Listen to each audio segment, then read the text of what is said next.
जय हिंद। आज मुझे बहुत खुशी हो रही है आपके साथ ये साझा करने में कि कलांतर आर्ट फाउंडेशन, जो कला के क्षेत्र की एक बहुत अग्रणी संस्था है, उसके द्वारा वर्ष की भांति इस वर्ष भी कलांतर 2025 के नाम से एनुअल आर्ट फेस्टिवल का आयोजन किया जा रहा है, जिसमें ऑनलाइन माध्यम से प्रविष्टियां आमंत्रित की गई हैं। इसमें कला की विभिन्न 9 विधाओं में कुल 6 विषयों पर प्रतिभागियों को अपनी प्रविष्टियां भेजने के लिए आमंत्रण गया है, जिसके माध्यम से प्रतिभागी अपनी प्रविष्टियां प्रेषित करेंगे ऑनलाइन माध्यम से और वो अपनी कला को, अपने पोटेंशियल को और निखार सकेंगे, जिसमें उनकी क्षमता में वृद्धि होगी। इन 6 विषयों में एक विषय एआई प्रॉस एंड कॉन्स भी है। आप सभी जानते हैं कि आर्टिफिशियल इंटेलिजेंस, कृत्रिम बुद्धिमत्ता का प्रयोग आज day to day life, workplace, business, हर जगहों पर बहुत तेजी से बढ़ रहा है और हम धीरे धीरे करके इस पे डिपेंडेंट भी होते जा रहे हैं। तो कहीं ना कहीं ये समझने की आवश्यकता है कि आर्टिफिशियल इंटेलिजेंस हमारे लिए कितनी उपयोगी है और क्या इसके कुछ ड्रॉबैक्स, क्या नुकसान भी हैं।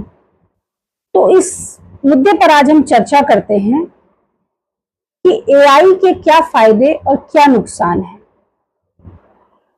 उसके पहले, जानने से पहले ये जानना बेहद जरूरी है कि एआई है क्या।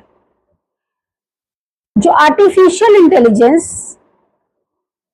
एक ऐसा डेटा सेट के आधार पर तैयार किया गया ऐसा प्रोग्राम है जो मानव इंटेलिजेंस की तरह ही आउटपुट देने में सक्षम है। और कहीं ना कहीं अब कुछ ऐसे एआई भी विकसित हो रहे हैं, ऐसे प्लेटफॉर्म भी विकसित हो रहे हैं जो अपनी पुरानी लर्निंग एक्सपीरियंसेस और डेटाबेस के आधार पर बिना मानव की मदद के भी एक रिफाइंड आउटपुट दे रहे हैं।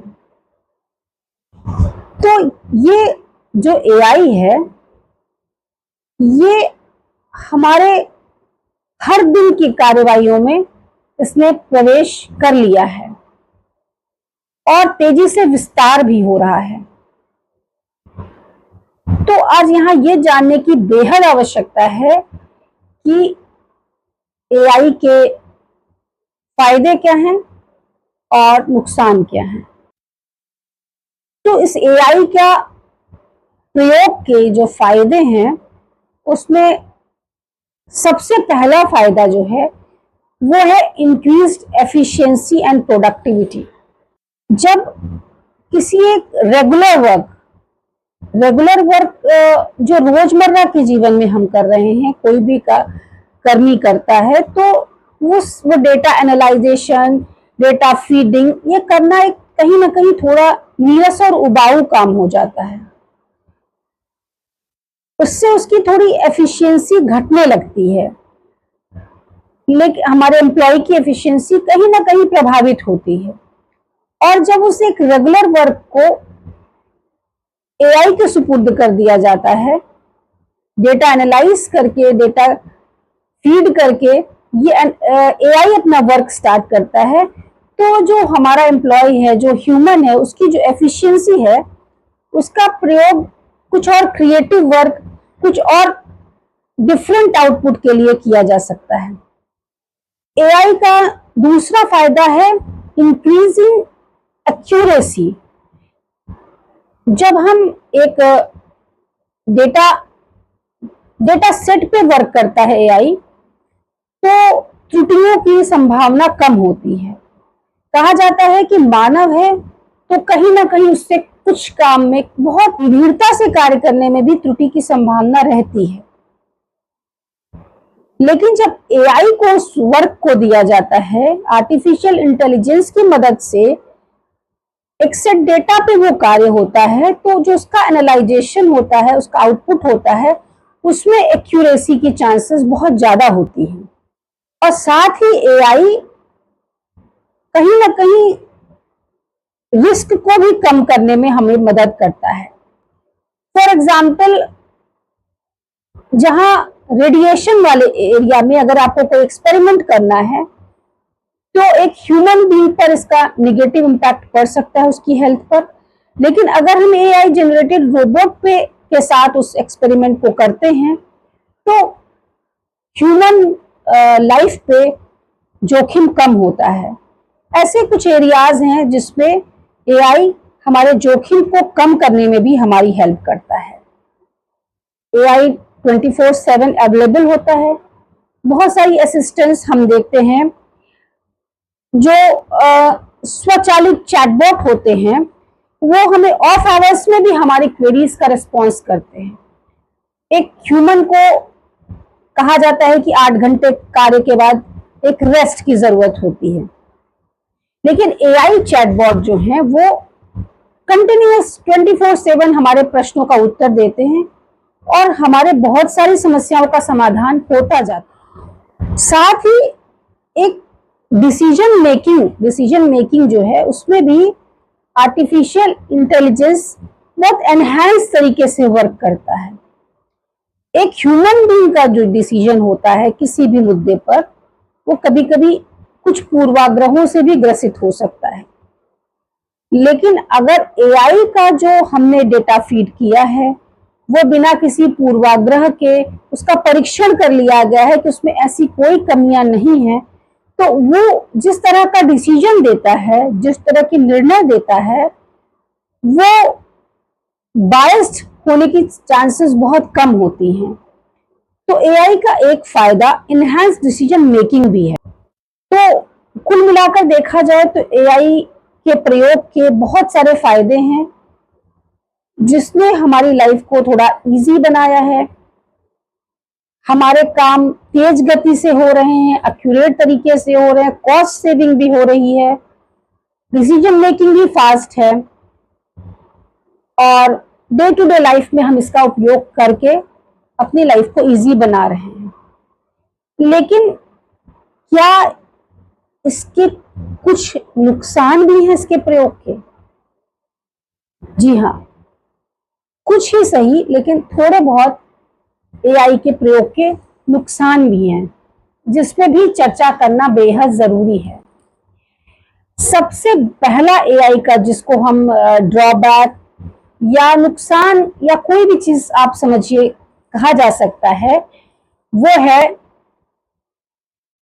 Lack of emotional intelligence. ईश्वर ने मनुष्य को भावनाओं के साथ पैदा किया है। पैदा होते ही बच्चे के अंदर अलग अलग तरह के इमोशंस होते हैं, लेकिन क्या मॉडर्न से मॉडर्न डेवलप्ड एआई में भी क्या हम उन इमोशंस को डाल सकते हैं? नहीं। एआई के अंदर सबसे बड़ी कमी है कि वो एक निर्णय देता है किसी भी परिस्थिति में, किसी भी जो उसके पास डेटाबेस है वो उसके आधार पर एक सटीक निर्णय आपके सामने रखता है, उसमें भावनाओं का स्थान नहीं होता है। तो हम ये कह सकते हैं कि ये इसका ड्रॉबैक भी है कि किसी कुछ परिस्थितियां ऐसी होती हैं जिसमें एक इमोशनल इंटेलिजेंस की आवश्यकता होती है, जो कि एआई में नहीं होता। कंपैशन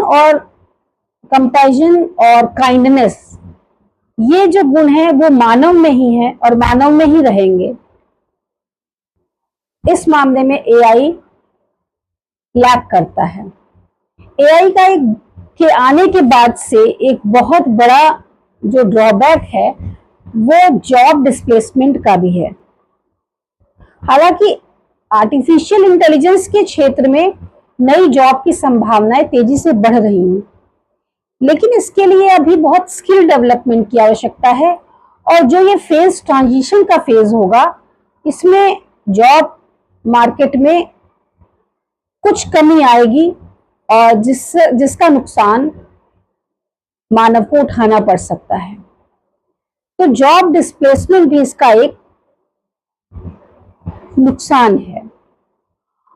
और अगर हम आगे बढ़े तो देखिए जो इसके अंदर एक ट्रांसपेरेंसी की भी कमी है। जैसे ये कहा जाता है कि एक ब्लैक बॉक्स की तरह काम करता है। ये किस आधार पर निर्णय लिए, एआई टूल्स किस आधार पर निर्णय आपके सामने प्रस्तुत कर रहे हैं। कभी कभी ये ह्यूमन इंसान की समझ से परे हो जाता है। इसलिए ये भी माना जाता है कि हम एक एआई के थ्रू हमें एक आउटपुट मिलता है, बट वो किस किस लॉजिक्स पे मिलता है वो कभी कभी समझ से परे होता है। इसलिए इसका एक ड्रॉबैक ट्रांसपेरेंसी की कमी भी है। और एथिकल कंसिडरेशंस बहुत इंपॉर्टेंट है। जैसा हम देखते हैं कि एआई में साइबर अटैक्स और हमारी जो प्राइवेसी के लीक की संभावनाएं भी काफी होती हैं। हालांकि एआई टूल्स को जो तैयार किया जाता है वो स्ट्रॉन्ग तरीके से तैयार किया जाता है, फिर भी इसकी संभावना बनी रहती है कि हमारी सिक्योरिटी ब्रीच हो सकती है, हमारे डेटा की सिक्योरिटी, और साथ ही साथ कहीं ना कहीं साइबर अटैक की संभावना भी बनी रहती है। इसके साथ ही एआई का प्रयोग अगर वारफेयर में हो तो ये वैश्विक स्तर पे बहुत नुकसानदेह हो सकता है। तो इस तरह से एआई के कुछ नुकसान भी हैं। हम जितना जितना जैसे जैसे एआई पे निर्भर होते जा रहे हैं वो हम टेक्नोलॉजी डिपेंडेंट होते जा रहे हैं, क्योंकि एक बार डिपेंडेंट होने के बाद वो हमारी क्रिएटिविटी भी धीरे धीरे कहीं ना कहीं लूज होगी। इसलिए भी एआई का अत्यधिक प्रयोग हमारी क्रिएटिविटी को कम कर रहा है और हमें टेक्नोलॉजी पे बहुत ज्यादा डिपेंडेंट बना दे रहा है।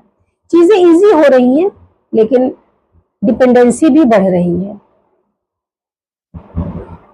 तो एआई, आर्टिफिशियल इंटेलिजेंस और ह्यूमन इंटेलिजेंस का जो रिलेशन है वो बहुत कॉम्प्लेक्स है।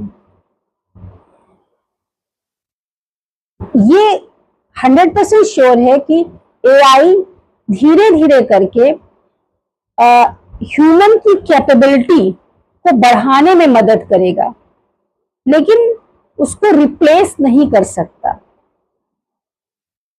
हमारा आउटपुट, हमारी क्षमता, ये सबको बढ़ाने में एआई अवश्य में सहयोग करेगा, लेकिन ह्यूमन इंटेलिजेंस को टोटली रिप्लेस करना मुश्किल लगता है। इसलिए इसका एक